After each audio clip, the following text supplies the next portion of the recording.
Didn't kill my son. I didn't murder him. I didn't poison him. I didn't harm him in any way. How did your son die? His death certificate says homicide.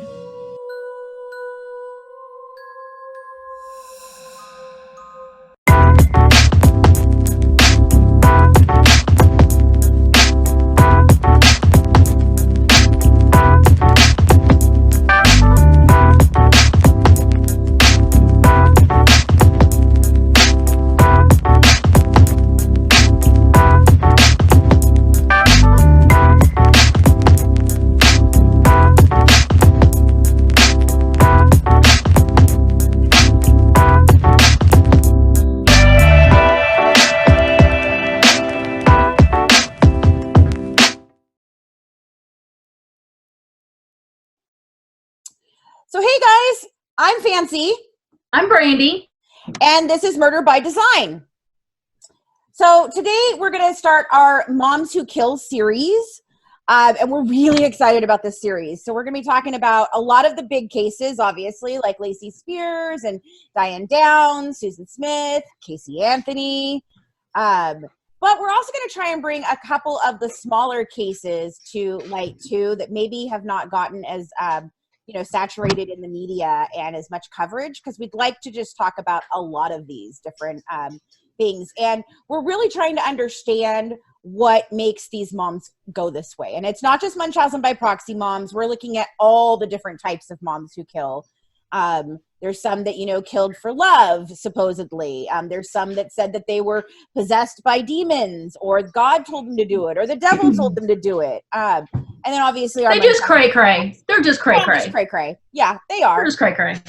But before we start talking about those, a brand new thing has come up in my area, and it's a case from 2012. He was arrested here in 2012, and his name is Sam Little, and he is described as the most prolific serial killer in history. He's been linked to between anywhere from, in different reports, I've seen 88 women, I've seen 93 women, I've even seen up to 100. And wow. Definitely 50 that they have already confirmed. And the way that they're confirming them is this crazy. Oh, yeah. This is the guy that's drawing the pictures of the women he's killed. Oh, yes. They're amazing. Crazy. These pictures are amazing. Very realistic on some of them. The way his memory has worked with that is mind-blowing. And that's just crazy. He's really old. And I think he's basically trying to do the thing before he passes, I think he's trying to clear his conscience, his conscience. He said, well, first of all, this is kind of crazy. He learned to draw in prison on his very first prison stay for a robbery charge in Ohio. That's where he learned to draw. So I guess you do learn in prison. He learned a talent in prison. I mean, hey. Yeah, right. But I was reading a couple of articles. He was arrested here in Louisville in a homeless shelter in 2012. It was some DNA samplings that they were able to track him down. The FBI tracked him down and they arrested him here. Freakily enough, he's not linked to any murders here in Louisville at all. And then they extradited him. I guess he got too old to do anymore, maybe? Yeah, maybe. I don't know. And they don't know how long he was here. But he was able to evade police detection for so long because he did it over 16 different states. Well, and he also started way before we had the DNA testing, and the technology was worse. Right. And on top of that, I mean, he was killing the women that are less likely to be investigated. Yeah. Prostitutes, strippers, things like that, and homeless women. So, I mean, he kind of flew under the radar because those cases just, unfortunately, they don't get enough coverage and they don't really get investigated. They don't have any family looking for them on a daily basis. So. Yeah, exactly. So their cases go cold.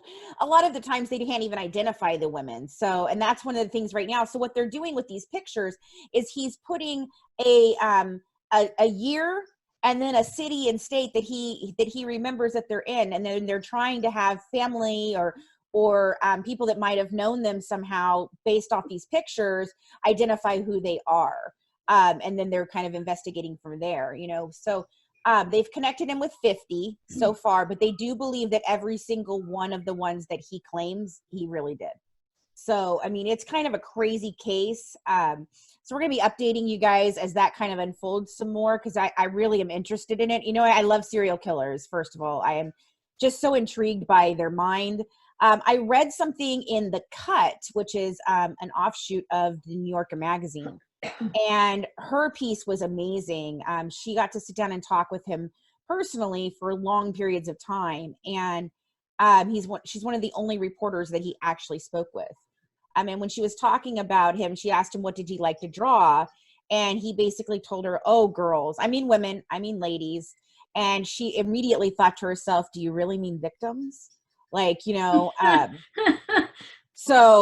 he claims that he loves these women, that they are his heart, that they were angels, that when he was young, he didn't even believe that women were real people, that actually did real things. He believed that they were like little angels walking around in the world, which is so weird. And then he's like, he was referring to this reporter, and again, he called her an angel. He was, you know, he told her, oh, you've come here to talk to me. He said, you're my angel, come to visit me from heaven. God knows I was lonely, and he sent me you. You want a story? Ooh, do I have stories? And that's when, you know, these pictures started surfacing, and he started talking about them and how he's been drawing them for years and years and years. So so crazy. It's a crazy story. Hopefully he does not get off on like being nuts. Yeah, I don't know. I think it's more I'm still reading the article from The Cut, which was really good.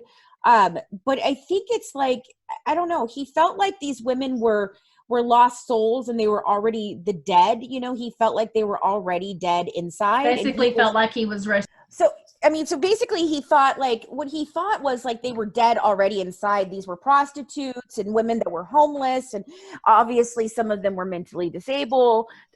So he kind of had this complex that he was doing them a favor, that he was helping them home. And he kind of felt like he was, you know, restoring their status to angels. And I mean, it's kind of a crazy story. It's totally, I don't know. I always think it's interesting when they're the serial killers that have some sort of like God complex, or they reference God a lot, because you're killing people. Right. You're basically claiming. Right. Kind of going against what the Bible says there, dude. Right. Like, I don't even understand. Like, I don't know how they. The same thing happened, you know, with Nick in the Gypsy case, where he thinks he's an enlightened being. It just, right. I don't get it. It's just that it's just not having the true touch to reality. It's hard to understand it. Right. And I'm curious to see more about this case and how it unfolds. I am too. So, but going on to our Moms Who Kill, we're going to start off with the Lacey Spears case, and this will be very, very excited about this case. I am super excited.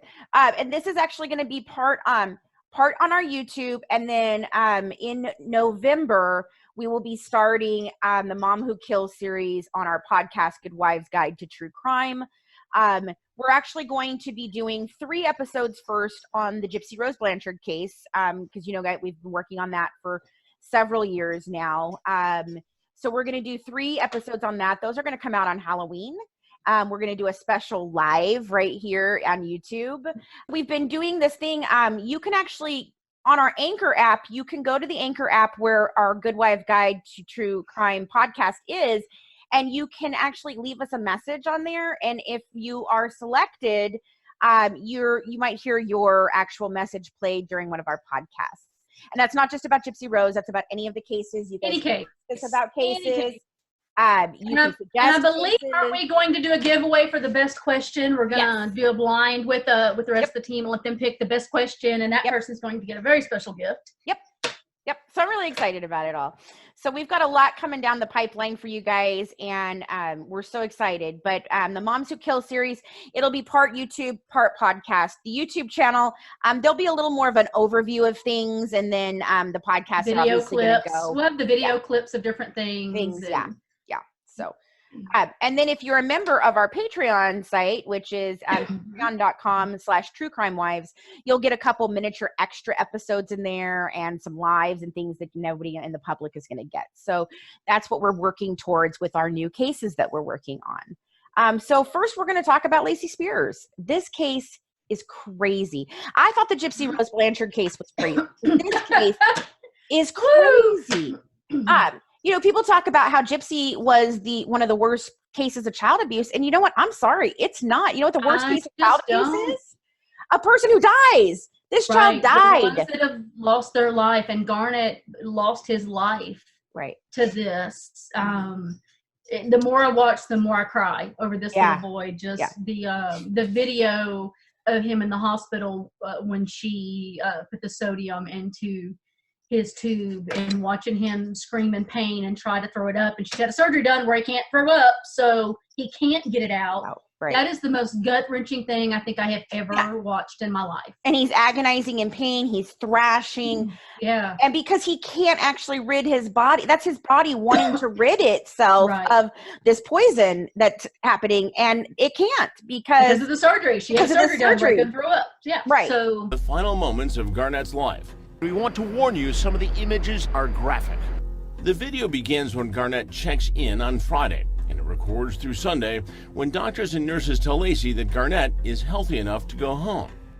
After medical personnel leave the room, Lacey appears to take Garnett to the bathroom, just outside of camera range.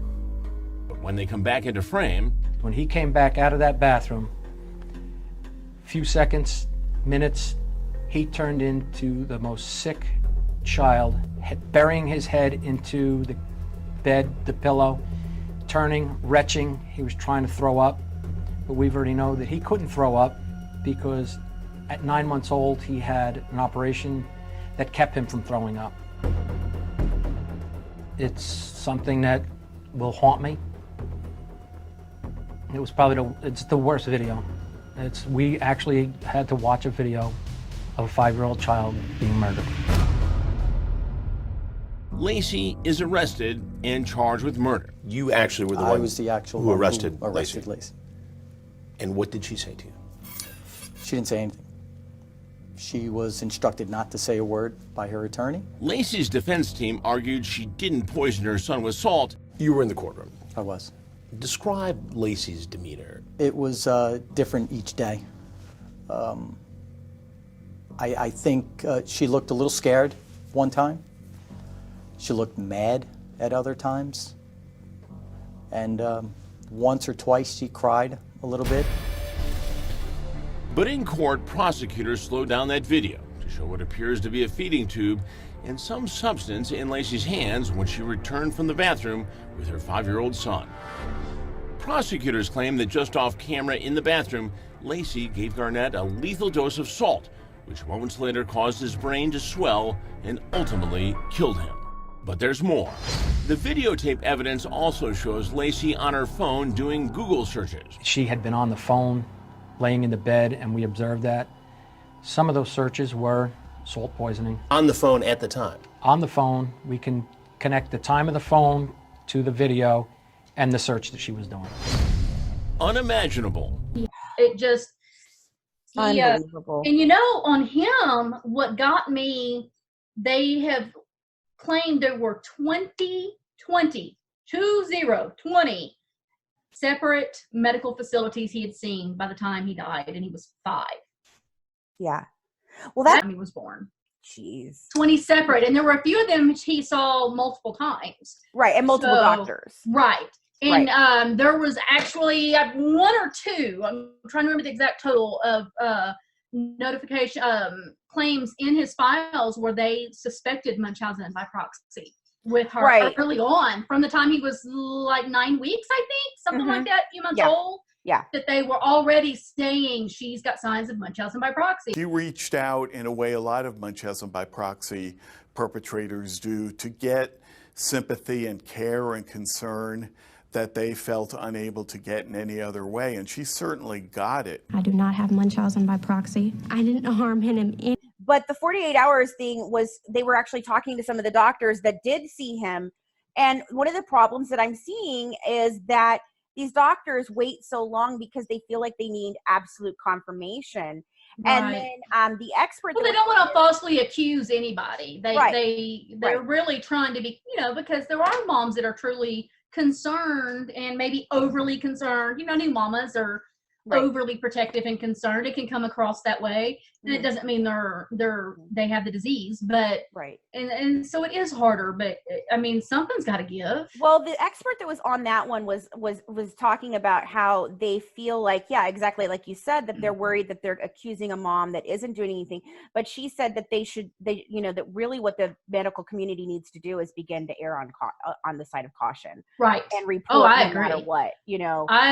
I would rather, I mean, I had to babysit my nephews. God, this was a long time ago, because I was like 17, 18. And they were playing, and the youngest one, boys will be boys, ended up breaking his arm. So we go to the emergency room, and they called CPS and had everybody come in. And it scared me, because that was the first time I'd ever had to do anything like that. But later on, I was able to look back and say, I'm glad they did, because what if I'd have been one of those that was, at least they were checking on the kids to make sure they were okay. Absolutely. Absolutely. And so I would rather them check on my kids on that, if I don't have anything to hide, what am I worried about? Right. Well, today we're going to talk a little bit about Lacey's early years before having Garnett. And then we're actually going to do another episode next week that will basically go ahead and talk more about her time, the 5-year period that she had Garnett. And so Lacey's early years, she was born a military brat in 1987. She was actually born in California. And then they moved to Decatur, Alabama at 6 weeks. And Decatur, Alabama is actually one of the poorest cities in the nation. And their big, huge thing, the claim to fame, is that they won their Guinness Book World Record for having the most churches per capita. Like, that's their big thing. Like, they've got a church on every corner, so they're in the Bible Belt, of the community, of the country. I was to say, that's just part of living in the Bible Belt. Yeah. So, so she moved. Her dad left the military. She moved to Alabama at 6 weeks, and that's where she grew up. Most of her time was spent there. That's where she had Garnett, and then she moved to Florida for a while, and then eventually she moved on to New York. And they do claim that she stayed at odds with her dad, and somebody else, one of the other, and I don't remember who had said it, her mom seemed very, very, very unaffectionate and cold. Yeah, when we've been listening to the book by John Glatt, which is called My Sweet Angel, and it's really great. It's really good book. Highly recommend it. Highly recommended if you want to know a lot about this case. It's a great book. And that was an uncle who described the mother that way, that he said Tina was cold and removed from the family, and that she wasn't really close to the girls at all. So and both parents had a lot of medical issues too, diabetes and celiac disease, Crohn's disease. Just a lot of things, in and out, doctors and hospitals kind of thing. Yeah. And that's very common in we're seeing that as a pattern, and it's been described in some of the articles that we've read, that Munchausen by proxy moms, the factitious disorder imposed upon another, that they tend to have some history themselves or their parents with medical issues and things like that. Okay, so in this article, what is Munchausen syndrome by proxy?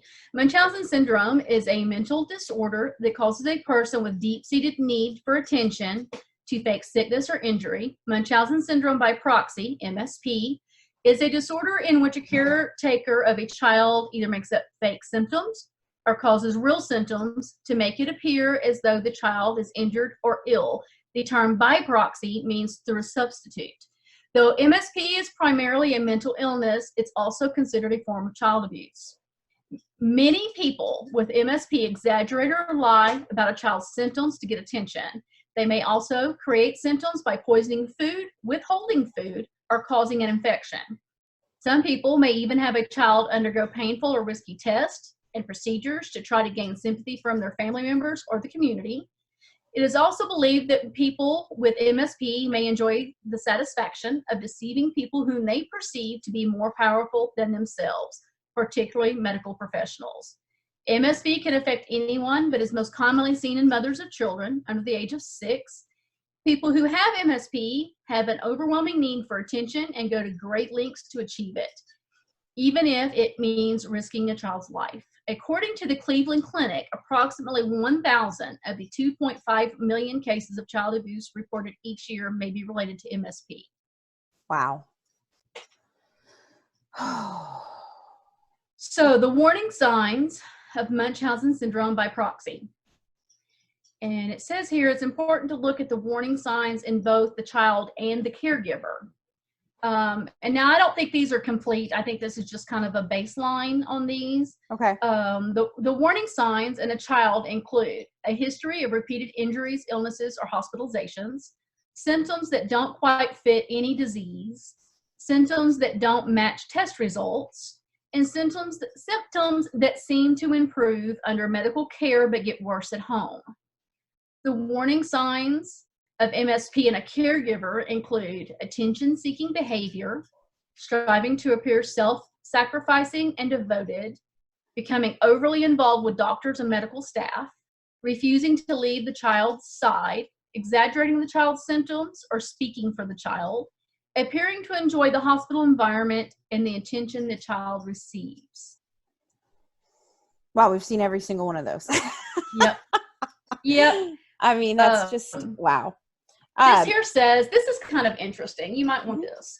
Causes of Munchausen syndrome by proxy. MSP is a rare condition, and its exact cause is unknown. Researchers theorize that both psychological and biological factors are involved. Many people diagnosed with MSP were physically, emotionally, or sexually abused when they were children. Some grew up in families in which being sick or injured was a way to receive love and care. It's also believed that stress may play a role in the development of MSP. The stress could be due to previous traumatic event, marital problems, or perhaps a serious illness. And for a caretaker to be diagnosed with MSP, they'll need to admit to the abuse and submit to psychiatric treatment. However, people with MSP are prone to dishonesty, so diagnosing the condition can be extremely difficult. Additionally, with attention focused on a sick or injured child, it's easy for doctors and family members to overlook the possibility of MSP. Right. And all of the information that we share today that we read from those articles, the articles will be linked down in our descriptions that you can go and find out more information about them. And we will give a more in-depth look at these different things in the podcast. Yes. Okay. Something else I read that kind of made me think, and they're saying that they really feel like there is an explosion, so to speak, in Munchausen cases because of social media, because people can get more attention on social media. And, you know, you're popping your pictures on Instagram and Twitter and Facebook and, you know, and people are giving you tons of sympathy and it spreads like wildfire. So it tends to be more attention seeking, which is typically what Munchausen by proxy is. Yeah, no, it absolutely is. It's absolutely 100% attention seeking. That's why there's so many different ideas about whether it should be in the DSM-5 or not in the DSM-5, because some people say it's not a mental disorder, some people say it is a mental disorder. So that and that's from the experts. So it's kind of like a mixed bag of what people really think this is. In my opinion, it looks very sociopathic. It's extreme, and a lot of the things present early on, like, okay, so if we're looking at the Lacey case here, or as early as like kindergarten, there was an American Doll incident with a friend. So Lacey collected— She's very obsessed with her dolls, very obsessed. She collected these American Dolls, and she didn't just play with them, like playing with them. She like really believed that she was mommy to them. Like she would take them everywhere with her. You know, some girls take them to the store once in a while, or whatever. Hey mom, can I bring a doll? No, this was like she took them everywhere all the time. And the one little girl, her name was Mallory. Her mom had never let her go over to play at Lacey's house. Lacey was always coming to their house, but she just didn't like the family. Her mother really thought that there was just something off about the family. She'd never let her go over there. And then the one time she finally decides— trust your instincts. The one time she finally decides to let this little girl go over there, the girl, Mallory, picked up a doll and was just going to start to play with it. And Lacey attacked her and like started strangling her. She left marks on her. I mean, there was marks on her. Right. Absolutely crazy. And so that was like the first big thing that people have noticed. You know, she was just very obsessed with these dolls. She played with them well into, you know, junior high. And then once she kind of gave the dolls up, a bunch of lies just started happening. Like, I feel like she gave up these dolls, and so now new attention, she needed attention, you know, so these lies started happening. And there was lies about having an abortion. There was lies about sexual abuse. She lied about having an eating disorder. And then anytime anyone... She even said her dad had a liver transplant at one point. Yeah, that her dad had a liver transplant. Right. But anytime anyone called her out, her lie would change. Like the abortion, somebody said, she said, oh, well, I had the abortion at this place and at this specific place, and they said, well, they don't do abortions anymore. And then, no, I had it in it was the other. Well, I had it in Florida. First it was I had it in Ohio. Now I had it in Florida. Like, right. Wow. Okay. And the same with the eating disorder. They're like, well, but I just saw you eating, and she's like, well, that's not the first time I've eaten in days. Yeah. And that's what, like, I was listening to another podcast, and they were talking about the fact of, like, so she said, you know, well, the hot dog was all I ate in 3 days. And then what if somebody had said, well, I saw you eat a hamburger 2 days before? It would have changed again. You know, like the story would be like, oh, well, I ate the hot dog 2 days ago, and then I ate a hot dog, I ate a hamburger, but that's it. Right. So, I ate nothing else. That's, you know. Right. And then, you know, she claimed she was pregnant, and then nobody believed her. So then, of course, the abortion story started. So, I mean, lies is something. Well, even as a teenager working in a daycare, she was overly protective and drawn to and obsessed with other people's children, even as a teenager. Mm-hmm. Yeah. Well, there was an incident at her church where they asked her to stop. The mother asked them to stop allowing her to take care of her child. Because she felt a creepy feeling towards Lacey. And that was when she was in high school. You know, and then she graduated, and she started to go to nursing school, which is very common, again, with these, you know, factitious disorders. They get just enough information to be dangerous. Right. And you know, she didn't finish. But she started to work in daycares, and there was so many different stories about her with different kids in these daycares, and they're just kind of strange. I mean, it's obsessive. She claims they're her children. She had her home set up, not like a daycare, but like she really was, like these children were really hers. Well, no, the one woman was like, I questioned how she could afford all the stuff she had for babies, because she had toys and furniture and food and just everything you would have for a new baby. And they didn't understand how she was getting all the stuff. And then they discovered she was hitting all the social church things that give to people with children. And they were giving her stuff thinking these kids were hers. Right. And the other thing with these kids was, like, you know, Garnett had severe chronic ear infections and things. And every single one of these children that she was obsessed with and had interactions with had the same medical issues. And it was only when it was Lacey caring for them. She would care for them at extended periods of time. So she would take them for a weekend or, you know, different things. And they would always end up with some sort of ear infection, something. One of them even had it got so bad that his eardrum was punctured, you know, but, and then but they would get them back and they would get better. And then she would give them, you know, she'd take them again for another few days and they'd end up with them again.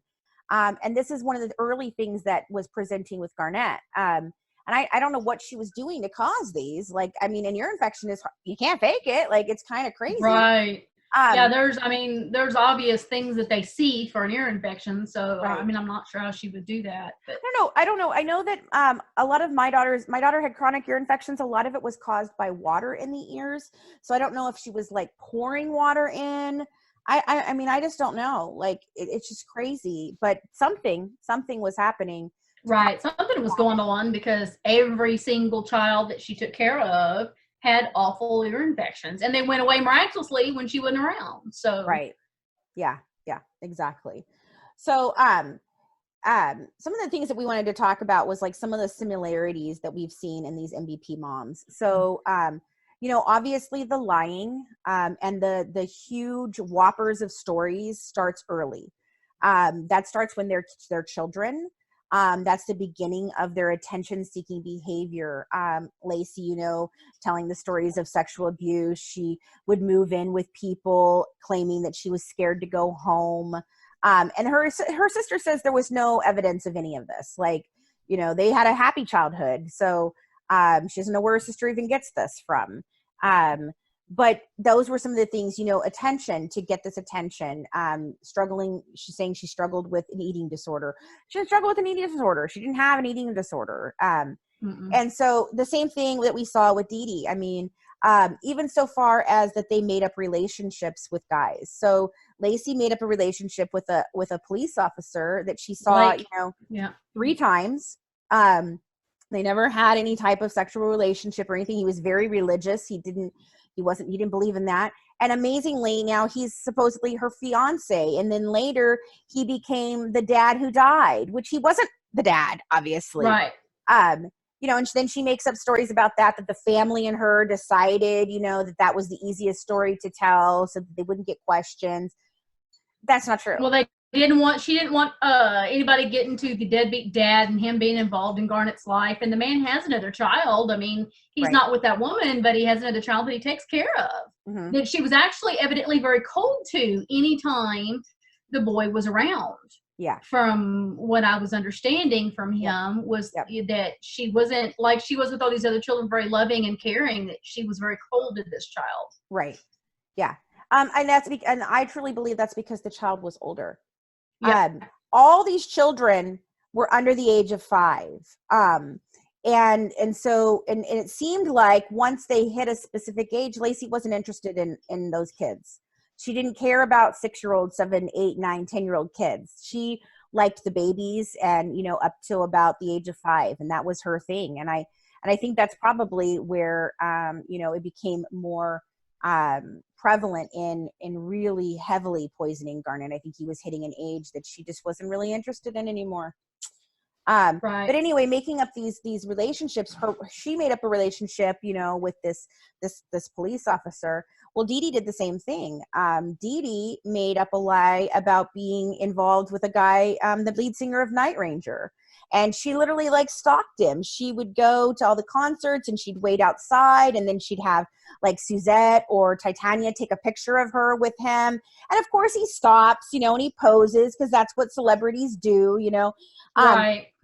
And then she would take that picture and use it as a thing to tell other people that she had a relationship with this guy, that she was they were going to get married, all these crazy things. Guy doesn't even know who the hell she is. She's just some fan that stalks him outside of his concerts. Right. Well, she even claimed that Rod and Christy's other son was hers and Rod's, and that he died. Right. I mean, just craziness. Yeah. And I think it's a habitual lie. I think they really believe their lies. Pathological liars. Yeah.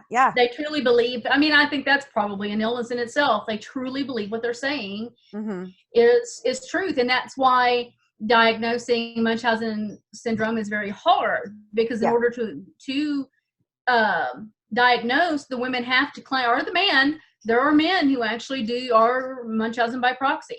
So it's 95% women. Yeah.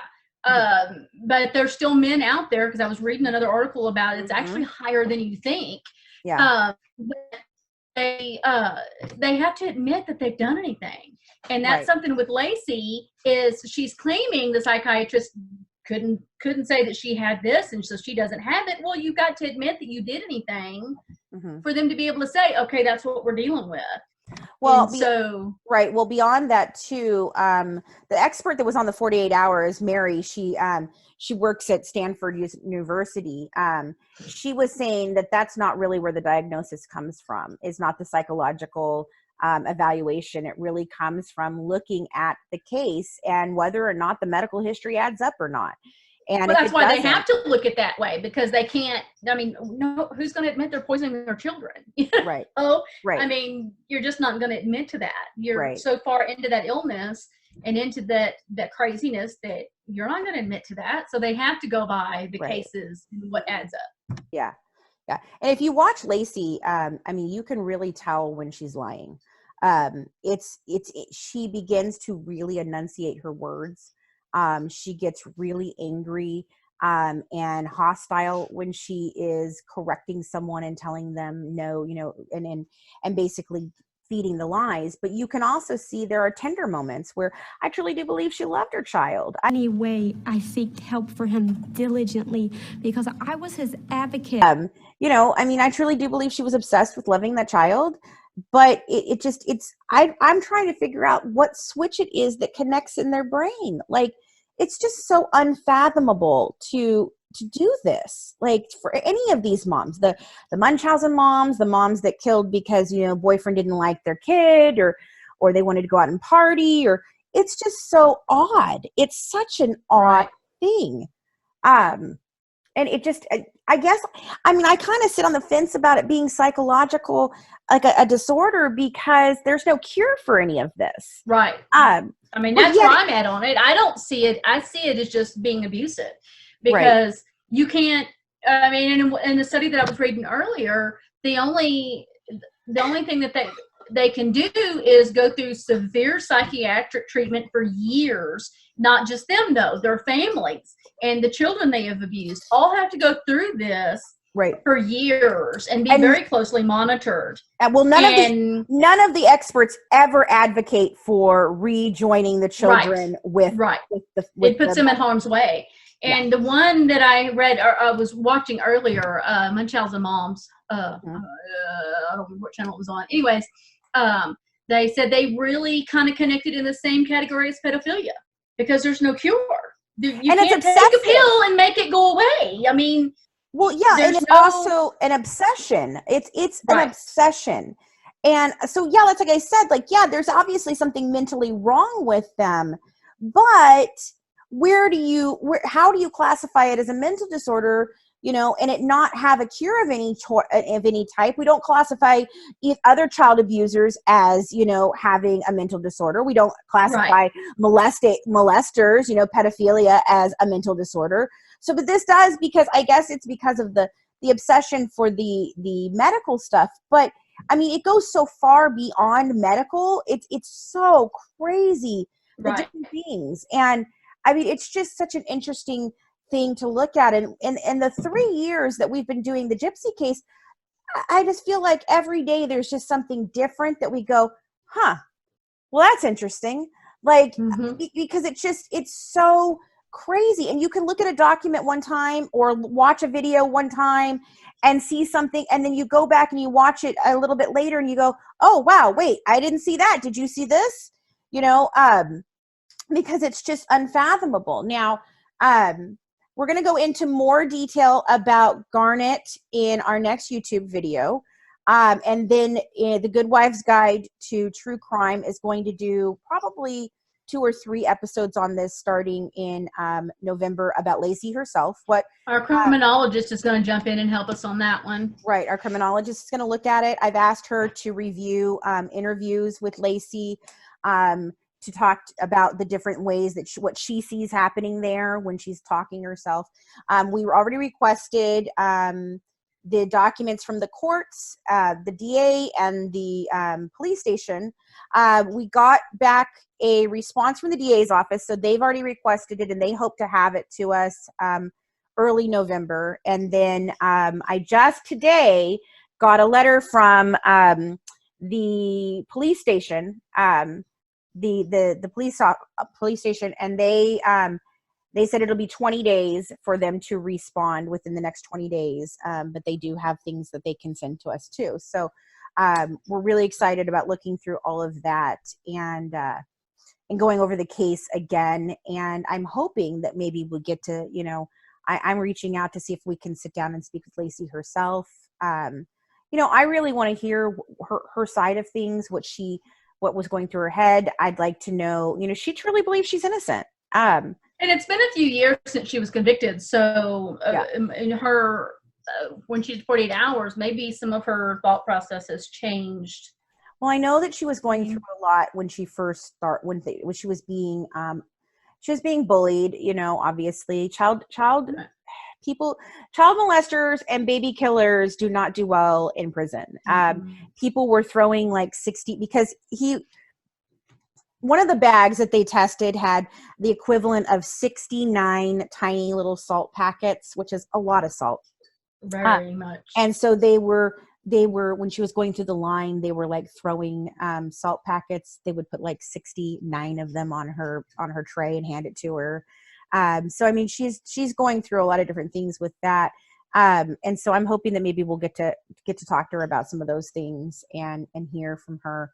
I mean, she still maintains her innocence and she's been given 20 years to life. So, the scary thing is that she comes up for parole in her 40s. And I mean, if she really wanted to, she could end up with another child, I mean, it's very scary because that's one of the things that the experts say completely is that neither the victim nor the abuser should ever be in a position to care for people.